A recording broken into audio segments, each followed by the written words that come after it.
कर्ज। हम रामपुर में हैं। बरसात का मौसम अभी अभी खत्म हुआ। गांव हरियाली से लहलहा उठी है। रामदेव और पुष्पा के जीवन में सुधार हो रहा है। ये उनके जीवन शैली से नजर आ रहा है। लक्ष्मण दास पास के गांव के बैंक के नए मैनेजर होकर आए हैं। वो बहुत अच्छे हैं और गांव वालों के लिए बहुत मददगार भी। जब भी गांव वाले उनसे मदद मांगते हैं तो बड़े ही उत्साह से उनकी मदद करते हैं। गांव वाले भी उन्हें अपने बड़े भाई की तरह मानते हैं और उनकी कही हर बात को सुनते हैं और मानते हैं।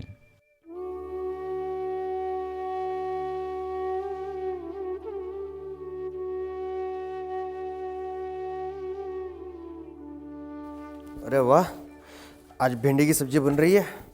जी, आपने देखा है गांव में कुछ नई दुकानें खुल रही है। हाँ जानता हूँ, क्यों घबराती हो, अपनी भी खुलेगी। हम लोग हर महीने पैसे जोड़ रहे हैं ना। पता नहीं, कभी कभी डर लगता है। क्यों, क्या हुआ? क्या पता कोई हमारा सपना चुरा ले, हमसे पहले वो दुकान खोल ले। हमारे पास पैसे तो हो जाएंगे पर हम मौका गवा चुके होंगे। घबराओ मत, हम भी दुकान खोलेंगे। मैं कल चंदू से मिला था, उसने मुझे बैंक के मैनेजर बाबू से मिलवाया। मैनेजर साहब, ये रामदेव है, हमारे गांव में रहता है, बहुत अच्छा आदमी है, दिन रात मेहनत करता है। हाँ, इसे भी आपके बैंक से कर्जा चाहिए था। तो रामदेव, तुम क्या करते हो? मैं मजदूरी करता हूँ साहब। और घर में कौन कौन है? मैं, मेरी बीवी और मेरे बच्चे हैं। ओह, अच्छा रामदेव, तुम्हारे पास कोई बचत के कागज या जमीन या घर के कागज ऐसे कुछ है क्या? है ना साहब।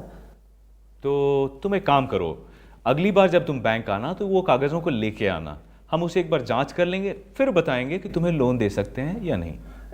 ठीक है साहब। चंदू ने बैंक से कर्जा लेकर नई गाड़ी खरीदी है। मैं भी बैंक से कर्जा लेकर अपनी दुकान खोलूंगा। मैनेजर बाबू ने बैंक आकर मिलने को कहा है और साथ में घर के कुछ कागजात भी लाने को कहा है। मैं भी उन्हीं से मिलने जा रहा हूँ।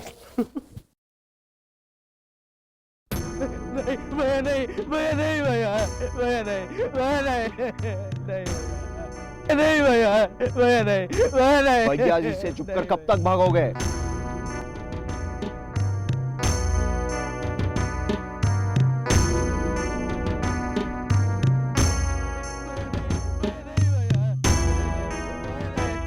भाई रुको, क्या हो रहा है भाई? इस बेचारे ने वो क्या बिगाड़ा है? देखो रामदेव, तुम इस मामले में ना ही पड़ो तो अच्छा होगा। हमें अपना काम करने दो।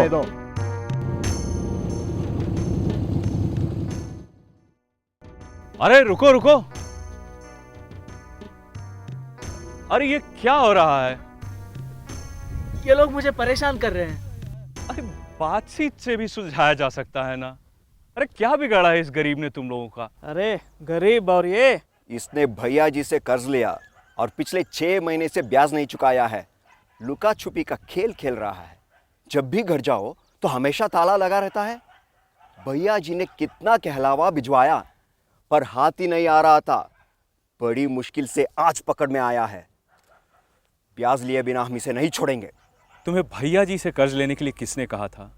और जब ले लिए तो ब्याज तो चुकाना पड़ेगा ना। कब तक छुपते रहोगे ऐसे? और तुम्हारे छुपने से इसका कोई हल निकलने वाला नहीं। अब कैसे पीछा छुड़ाओगे इन सब से? मैनेजर साहब, मेरी इतनी कमाई नहीं है कि मैं इनके पैसे चुका पाऊं। मुझे पता था कि ये लोग मुझे मारने आएंगे, इसीलिए मैं इनसे बचने के लिए छुप रहा था। भैया जी से कोई छिप नहीं सकता। तुम अगर पाताल में भी छिप जाते ना तो हम तुम्हें ढूंढ कर बाहर निकाल देते। अरे भाई जाने दो इसे, मैं इसे समझा के भैया जी से मिलने भेज दूंगा। अब जाओ तुम लोग। बैंक बाबू, आपके कहने पे हम जा रहे हैं, पर समझा देना इसे कि आज शाम भैया जी से मिलने आ जाए, नहीं तो अच्छा नहीं होगा। चल मुन्ना, गाड़ी निकाल।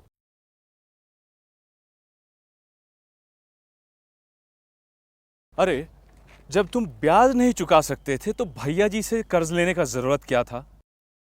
भैया जी के कर्जे के अलावा और भी कोई कर्ज है तुम्हारा? सही सही बताना। मैंने एजेंसी खोलने के लिए बैंक से कर्ज लिया था और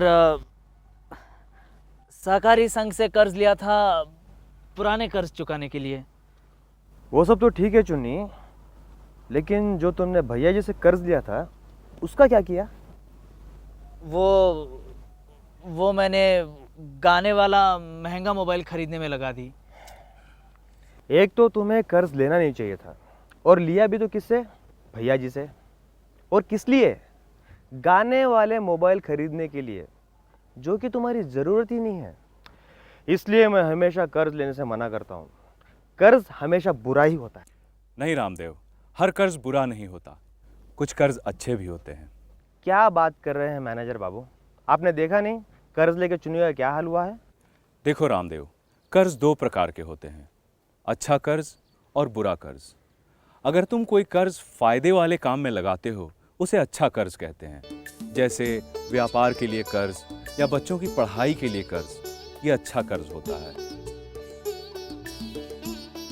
वहीं अगर तुम कोई कर्ज व्यर्थ के खर्चे के लिए, जिससे तुम्हें कोई फायदा नहीं होने वाला है, ऐसे खर्च के लिए लेते हो तो वो बुरा कर्ज होता है, जैसे जुआ खेलने के लिए कर्ज, महंगी शादी करने के लिए कर्ज, महंगे मोबाइल, महंगे कपड़े, ये सब कर्ज बुरे कर्ज होते हैं।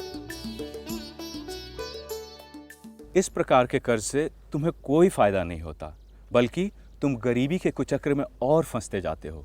देखो कैसे चुन्नी ने बुरा कर्ज लेकर अपना हाल भी बुरा बना लिया है। आपने बड़े पते की बात की मैनेजर बाबू। चुन्नी, अब तुम समझे तुम्हारी गलती क्या थी?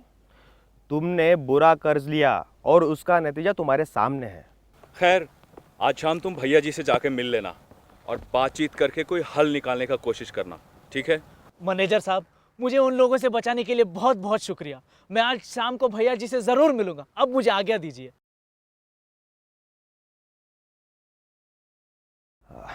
अच्छा मैनेजर बाबू, क्या मैं अपनी चाय की दुकान खोलने के लिए कर्ज ले सकता हूँ? क्या वो अच्छा कर्ज होगा? मुझे कर्ज मिलेगा? क्यों ना तुम बैंक आ जाओ, हम वहां आराम से बैठकर बात कर सकते हैं।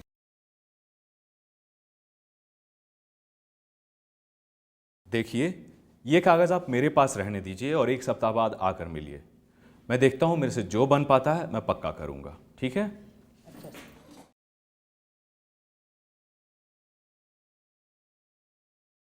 रामदेव,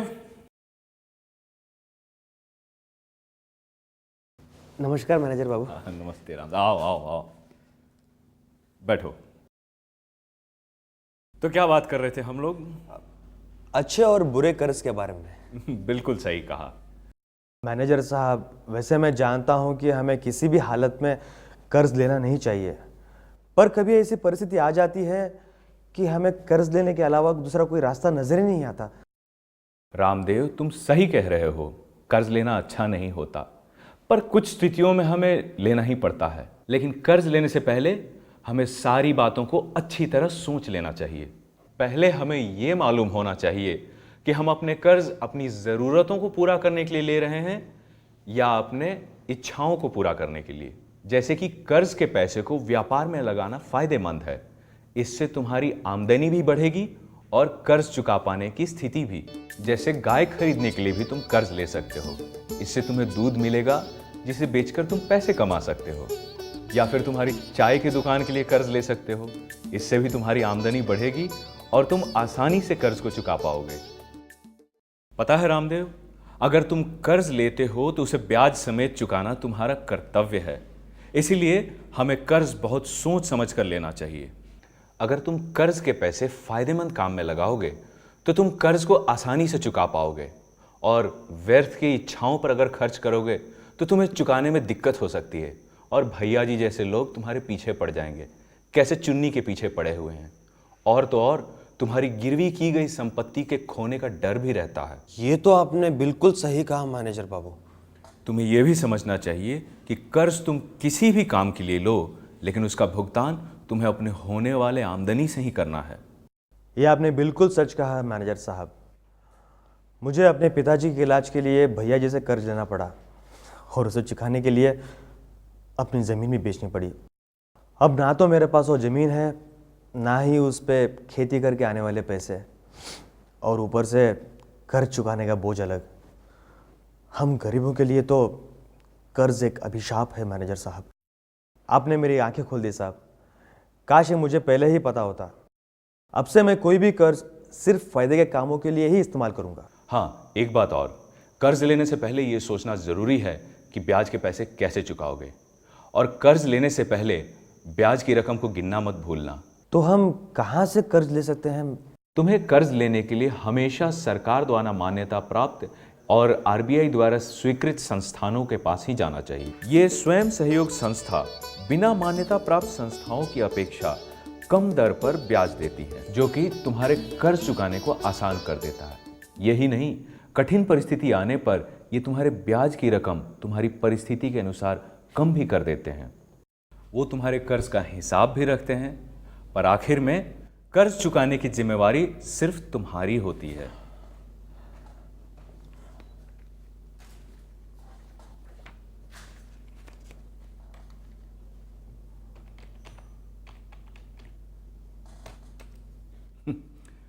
देखो रामदेव, इस आदमी को कर्ज चाहिए था, पर जब मैंने जांच किया तो पता चला कि हम इसे कर्ज नहीं दे सकते। इसने अभी तक 2 कर्ज ले रखे हैं और चुकाया भी नहीं है। इसका मतलब ये है कि यह कर्ज लेने के लिए समर्थ नहीं है। पर मैनेजर साहब, आप इसके कर्ज के बारे में कैसे जानते हैं? देखो, जो भी मान्यता प्राप्त संस्थाएं हैं वो आपस में ये आंकड़े एक दूसरे को बांटती हैं। इससे अगर किसी ने भी इन मान्यता प्राप्त संस्थाओं से कर्ज लिया है तो हमें इन आंकड़ों से पता चल जाता है। इससे हमें ये पता चल जाता है कि किसने कितना कर्ज लिया है और चुकाया है या नहीं, और चुकाया है तो कितना चुकाया है। इससे हम ये तय कर पाते हैं कि किसी व्यक्ति को हम कर्ज दें या ना दें, और अगर दें तो कितना दें। और अगर किसी ने कर्ज लेकर समय पर नहीं चुकाया तो उस व्यक्ति का विवरण यहाँ दर्ज हो जाता है, और इस विवरण को सरकार द्वारा मान्यता प्राप्त सभी संस्थाएं कंप्यूटर द्वारा देख सकती हैं। जब मेरे पास कर्ज के लिए कोई भी अर्जी आता है तो सबसे पहले मैं उस व्यक्ति का विवरण देख लेता हूँ। इससे मुझे ये पता चल जाता है कि इसे कर्ज देना है या नहीं। ऐसे भी होता है? मुझे तो पता भी नहीं था। तो कर्ज लेने से पहले मुझे किन किन बातों का ध्यान रखना चाहिए, ये बताइए आप। ये बहुत अच्छा सवाल है। कर्ज लेने से पहले ऐसी बहुत सी बातें हैं जिनका ध्यान रखना बहुत ज़रूरी है। तुम्हें पता होना चाहिए कि तुम जो कर्ज ले रहे हो ये तुम्हारे ज़रूरत के हिसाब से है या उससे ज़्यादा। तुम्हें कभी भी अपने ज़रूरत से ज़्यादा कर्ज नहीं लेना चाहिए। मान लो तुम्हें व्यापार बढ़ाने के लिए 10,000 रुपयों की ज़रूरत है तो तुम सिर्फ उतना ही कर्ज लो, भले ही तुम्हें कितना भी ज़्यादा कर्ज क्यों ना मिल रहा हो। कहते हैं ना कि जितनी चादर हो उतना ही पैर फैलाना चाहिए। मान लो अगर तुम्हारी आमदनी से गृहस्थी के सारे खर्चे निकाल के अगर 500 रुपये बचते हैं तो तुम्हें उतना ही कर्ज लेना चाहिए जिसका मासिक किश्त 500 रुपये या उससे कम हो। अगर तुम्हारे कर्जे का मासिक किश्त 500 से ज़्यादा हो तो वो कर्ज तुम्हें कभी नहीं लेना चाहिए।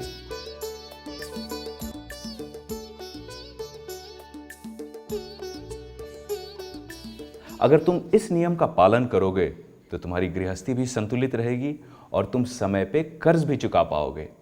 समझे? जी समझ गया।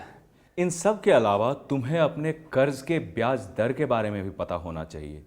तुम किस प्रकार का ब्याज दे रहे हो ये भी पता होना चाहिए। तुम्हें अपने ब्याज की समय अवधि भी पता होनी चाहिए।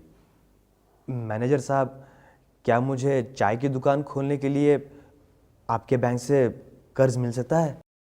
हाँ, क्यों नहीं। कितने पैसे चाहिए तुम्हें? 15,000 रुपये। मैंने जो तुम्हें बचत या फिर ज़मीन या घर के कागज़ लाने कहे थे, तुमने लाए? हाँ साहब, मैंने कुछ रुपए पोस्ट ऑफिस में जमा किए थे, उसका हिसाब इसमें है, और ये मेरे ज़मीन के कागजात।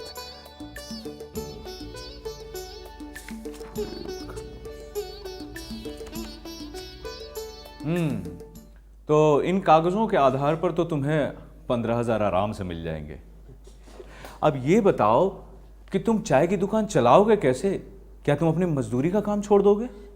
नहीं मैनेजर साहब, मैं और मेरी पत्नी दोनों मिलकर चलाएंगे। जब मैं काम पे जाऊंगा मेरी पत्नी दुकान संभालेगी, जब मैं वापस काम से लौटूंगा मैं संभालूंगा। अरे वाह, तुमने तो सब कुछ तय कर रखा है। तुम तो बहुत समझदार हो। अच्छा, कर्ज लेने के लिए तुम्हें हमारे बैंक में खाता खोलना होगा। उसके बाद तुम्हें एक ऐसे व्यक्ति की आवश्यकता है जो तुम्हारे कर्ज की जिम्मेवारी ले। फिर तुम्हें तुम्हारी दुकान के लिए कर्ज मिल जाएगा। ठीक है मैनेजर साहब। अच्छा, मैं तुम्हारे कागज़ों का एक फ़ोटोकॉपी अपने पास रखता हूँ। ये मेरे पास सुरक्षित रहेंगे। अगले सप्ताह जब तुम आना तो इन्हें फिर से लेते आना। तब हम तुम्हारा खाता भी खोलेंगे और तुम्हारी दुकान के लिए कर्ज भी देंगे। ठीक है ना? बहुत बहुत धन्यवाद मैनेजर साहब। मैं अगले हफ्ते आता हूँ।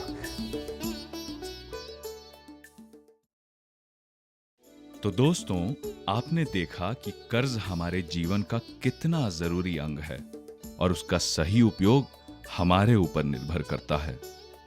हमें कर्ज लेने के समय बहुत सावधानी बरतनी चाहिए। आज आप जान गए होंगे कि कर्ज लेना बुरा नहीं होता। अगर सही तरीके से इस्तेमाल करें तो ये बहुत लाभकारी हो सकता है। अच्छा कर्ज वो होता है जिसमें आप पैसों को किसी लाभकारी उद्देश्य में लगाते हैं, जैसे व्यवसाय में, गाय खरीदने में या किसी ऐसे जगह जहां अतिरिक्त आय मिल सकता हो। बुरा कर्ज वो होता है जिसमें आप पैसों का इस्तेमाल ऐसे चीजों पर करते हैं जो आपको अतिरिक्त आय नहीं दे सकता, जैसे गाना वाला महंगा मोबाइल लेना, शादी त्योहार में बिना सोचे समझे किए गए खर्च, महंगे कपड़े खरीदना इत्यादि। आपने ये भी जाना कि आपको कर्ज लेने से पहले किन किन बातों का ध्यान रखना चाहिए और आपको कर्ज कहां से लेना चाहिए। कर्ज न लौटाने की स्थिति में कैसे आर्थिक कंपनियां क्रेडिट ब्यूरो के जरिए ये सुनिश्चित कर सकती हैं कि आपको भविष्य में किसी अन्य आर्थिक संस्था से कर्ज न मिले। उम्मीद है कि आप कर्ज के इस जानकारी का उपयोग अपनी आय बढ़ाने के लिए और अच्छे उद्देश्य के लिए करेंगे और आप अगली बार कर्ज लेने से पहले उसके सारे पहलुओं और विवरणों को समझेंगे।